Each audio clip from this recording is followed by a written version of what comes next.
Préparez-vous, car aujourd'hui, c'est l'une de ces vidéos qui va vous mettre en colère et en même temps, va vous laisser bouche bée. Il y a aussi des histoires quoto qui vont vous faire remettre en question l'humanité. Vous avez sûrement déjà entendu parler ou vu une vidéo de quelqu'un devenu riche soudainement, d'une manière ridicule.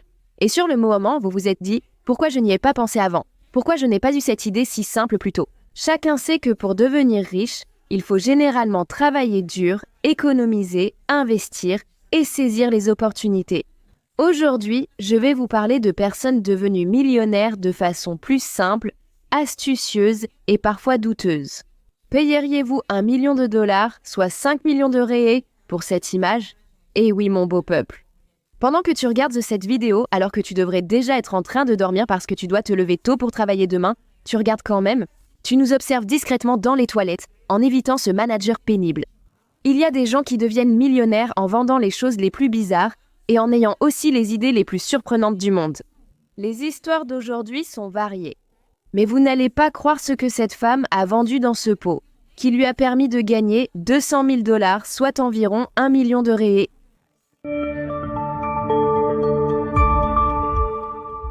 Salut à tous, je suis Sou, bienvenue sur la chaîne.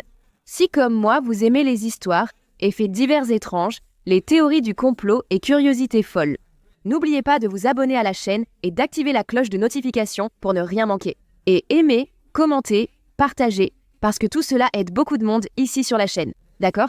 Allez, on passe à la vidéo. Ces dernières années, les paris sportifs sont devenus populaires au Brésil. Mais aux États-Unis, parier semble être dans l'acide désoxyribonucléique des Américains. Tellement que là-bas, ils ont même une ville construite pour ceux qui aiment parier et aussi pour d'autres petites choses en plus, n'est-ce pas ? Ce qui se passe à Vegas reste à Vegas. Si tu es déjà allé à Vegas, partage dans les commentaires un secret sur ce que tu y as fait et que personne ne doit savoir. Et bien sûr, seulement si ton compte est anonyme, d'accord ? Mais revenons-en à notre sujet. Alors, là-bas aux États-Unis, on peut parier. Parier pratiquement sur tout. Et je dis bien tout.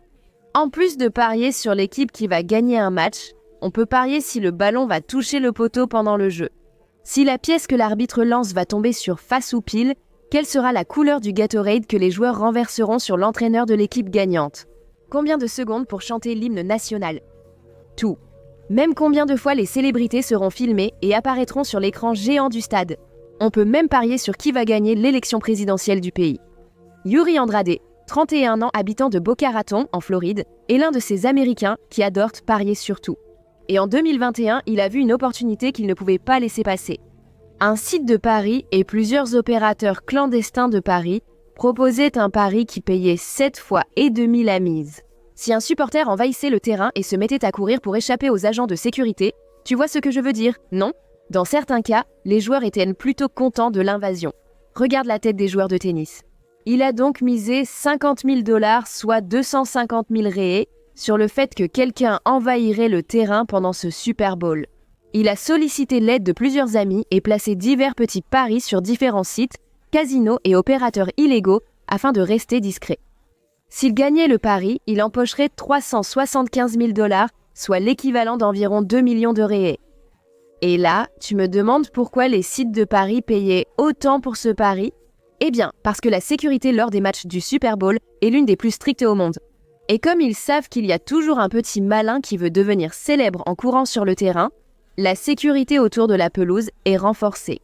Les chances que cela arrive sont très faibles. Maintenant, imaginez la joie de Yuri quand ceci est arrivé.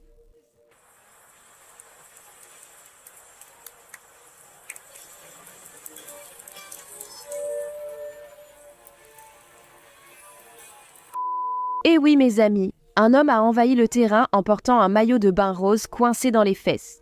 Il a réussi à courir sur tout le terrain, à éviter plusieurs agents de sécurité jusqu'à ce qu'il soit finalement attrapé.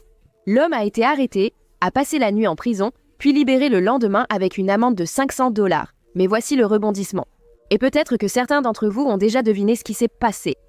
La vérité, c'est que cet homme qui a envahi le terrain n'était autre que Yuri lui-même. Il a vu l'opportunité de faire un gros profit, il a élaboré un plan et il s'est lancé. Regardez bien. Il a acheté 2 billets, pour lui et un ami, à $24 000, environ 130 000 réés. Son ami devait distraire le vigile selon le plan. L'ami a tenté une intrusion à environ 50 mètres de Yuri, sans succès. Quand les vigiles ont poursuivi son ami, Yuri a profité de l'occasion pour entrer sur la pelouse. Regardez là. Quelqu'un a envahi le terrain, un gars en maillot de bain. Il n'est plus poursuivi. Il court au centre des 40 mètres bras levés, saluant la victoire. Il baisse son pantalon. Remonte-le, mon ami. Il est poursuivi jusqu'aux 30 mètres, échappe à un plaquage, puis file au 20 au centre, au 10 au 5, glisse à la ligne des 1 et il le rattrape sur la ligne de but. Il est devenu très célèbre, a donné des interviews à plusieurs podcasts et a gagné beaucoup d'argent. Au final, il a été condamné à 12 mois de liberté conditionnelle, 100 heures de travaux d'intérêt général et il a dû écrire une lettre d'excuse. La National Football League, la fédération de football américain. Qu'est-ce que vous en pensez? Est-ce que ça en valait la peine?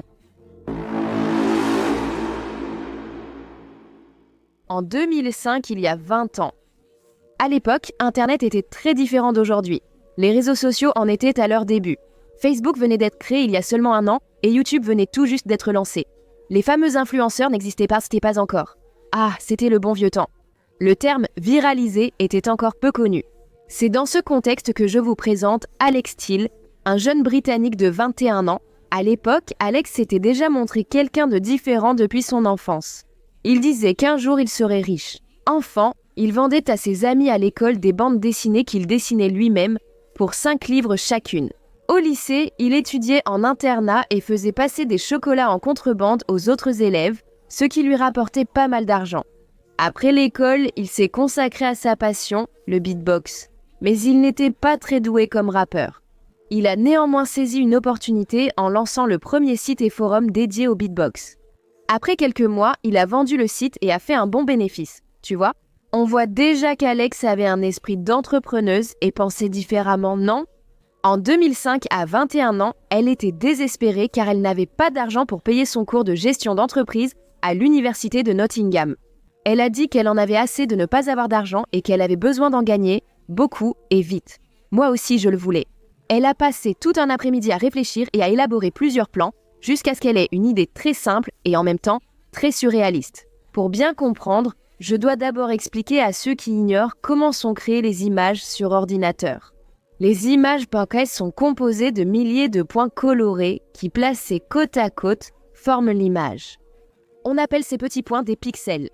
L'idée brillante d'Alex fut de créer un site affichant une image blanche d'1 million de pixels en vendant chaque pixel $1. N'importe qui dans le monde pouvait acheter un espace de la taille qu'il voulait sur l'image et y mettre l'image de son choix.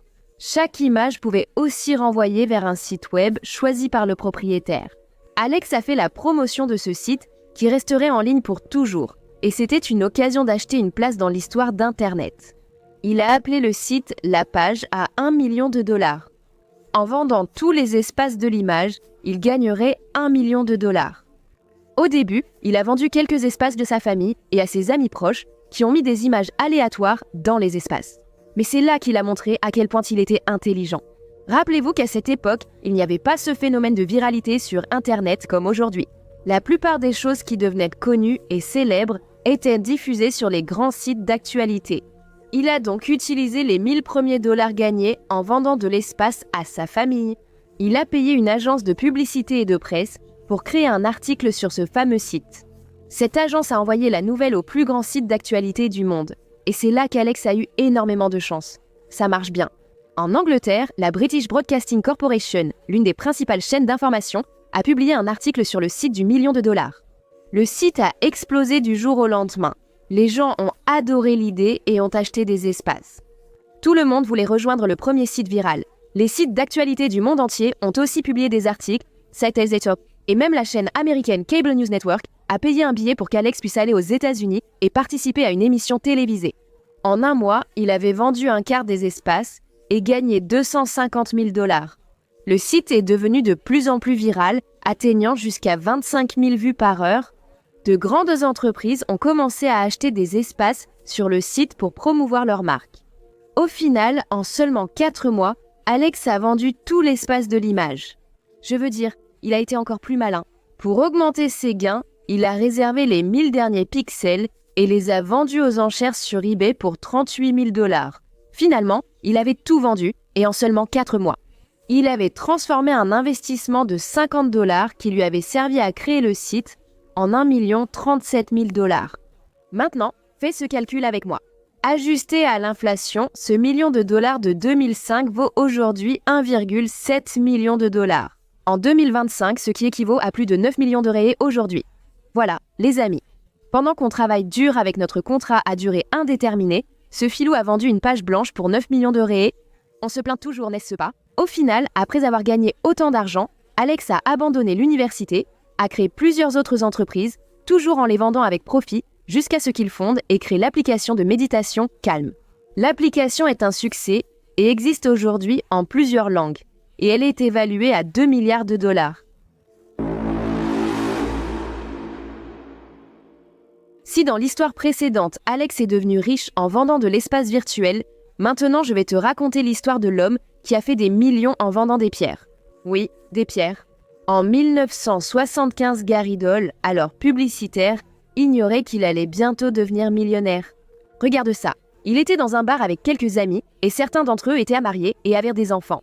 Et il se plaignait de combien il était cher d'avoir des chiens de compagnie. Il disait que les enfants voulaient un chien, mais n'aidaient pas à le laver ni à le promener, tu vois.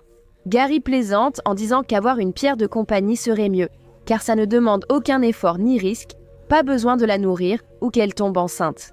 Il a décidé de prendre sa propre blague au sérieux et a créé la pierre de compagnie. Traduit en portugais, cela veut dire pierre de compagnie. Il a acheté des milliers de petites pierres pour moins d'1 centime chacune.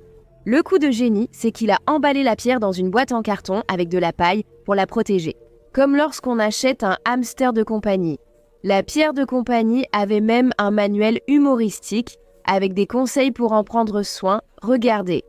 À la première page, on félicitait d'avoir acheté une pierre de pédigré et on disait que la pierre de compagnie pouvait être traumatisée et stressée à cause du transport.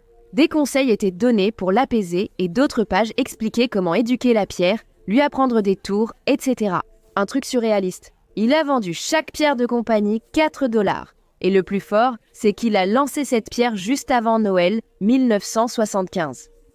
Au final, c'est devenu une grande blague.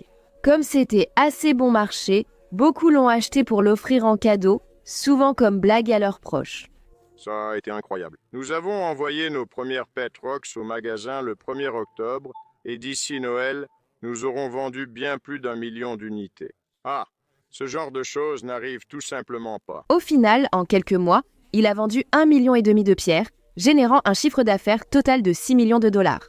Les amis, 6 millions de dollars en 1975 ajustés pour l'inflation équivalent à 36 millions de dollars en 2025 ou à près de 200 millions de réés. C'est bien ça, mes chers amis. Ce gars a gagné 200 millions de réés en vendant des pierres de compagnie, vous vous rendez compte? Avec cet argent, Gary a ouvert sa propre agence de publicité et a vécu comme un magnate jusqu'à sa mort. À 78 ans en 2015, Les amis, je suis désolée, mais il est impossible de raconter cette histoire sans vous donner un peu de dégoût. Mais allons-y. Stéphanie Matteau, américaine de 35 ans, a fait sensation sur Internet en 2021, déjà relativement célèbre comme youtubeuse depuis 2012. Elle était une influenceuse en 2020 et a participé à l'émission de télé-réalité 90 jours pour se marier. Elle est devenue célèbre comme premier couple lesbien de l'émission et y a révélé sa bisexualité. Après sa participation à l'émission, elle a gagné un nombre énorme de fans et en a profité pour créer un profil sur ce site. C'est là que les gens vendent. Elle gagnait déjà bien sa vie en postant des photos avec les vêtements de Nascimento via un abonnement mensuel. En 2022, elle a trouvé un moyen insolite de gagner 200 000 $, soit plus d'1 million de réés.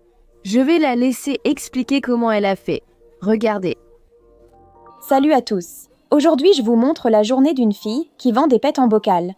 Alors, j'aime commencer la journée avec quelques haricots, un muffin protéiné, parfois même un yaourt. Moins il y a de sucre, mieux c'est. Quelques œufs durs. Aujourd'hui, j'ai opté pour un shake protéiné avec un peu de yaourt. Je sentais déjà les effets, c'est sûr. En attendant que ces parties se développent, j'aime lire et je suis très intelligente. Et puis, quand je suis prête, j'y vais et vous savez, je fais mon travail, je remplis mon devoir. Je n'ai pas besoin de vous montrer ça, n'est-ce pas? J'aime ajouter quelques pétales de fleurs. Elles retiennent le parfum et le font durer plus longtemps. Et quand je termine enfin mon pot, j'aime laisser un petit mot personnalisé. Eh bien, mes amis, la femme a commencé à vendre des pots de pain gastronomiques à 1 000 $ chacun. Le pire, ce n'est pas qu'elle propose et vende ce produit si raffiné. Le pire, c'est qu'il y avait des gens qui achetaient ça. Les amis, J'ai gagné 45 000 $ en une semaine en vendant mes pots de paix. Depuis que ma dernière vidéo TikTok est virale, on me demande souvent combien de temps durent les pets. J'ai vraiment pété 97 fois en 2 jours. Qui achète mes pets et pourquoi? Et quels sont quelques-uns de mes conseils et astuces? Alors, la première question qu'on me pose souvent, c'est combien de temps durent les pets? L'odeur est plus forte les 2 premiers jours, mais comme je le dis souvent, une bouffée crée des souvenirs durables. ses fans ont acheté environ 200 pots et la folle a gagné 200 000 $ en vendant une édition limitée de son souvenir gazeux. C'est fou! Elle a arrêté car elle a fini à l'hôpital à force de manger pour produire des gaz, tu vois, pour répondre à la demande. C'est incroyable. Pendant que tu es là, assise sur le canapé, à péter gratuitement, cette femme est devenue encore plus riche en vendant les siens. Voilà les amis, la vidéo d'aujourd'hui était différente. J'aime aussi raconter ces histoires avec des curiosités et des choses bizarres de notre petite planète bleue. Si ce sujet vous a plu, dites-le dans les commentaires et on vous apportera plus d'histoires de personnes qui sont devenues riches avec des idées surréalistes. Laisse ton like et partage avec ceux qui aiment découvrir ces choses folles. Partage maintenant. Abonnez-vous à la chaîne et restez connectés pour la prochaine vidéo. À bientôt, Pessoa. Qui commence à vendre son pied à l'intérieur. C'est... J'ai juste oublié. Mais il le faudra, non, pour éviter que quelqu'un ne s'enrichisse.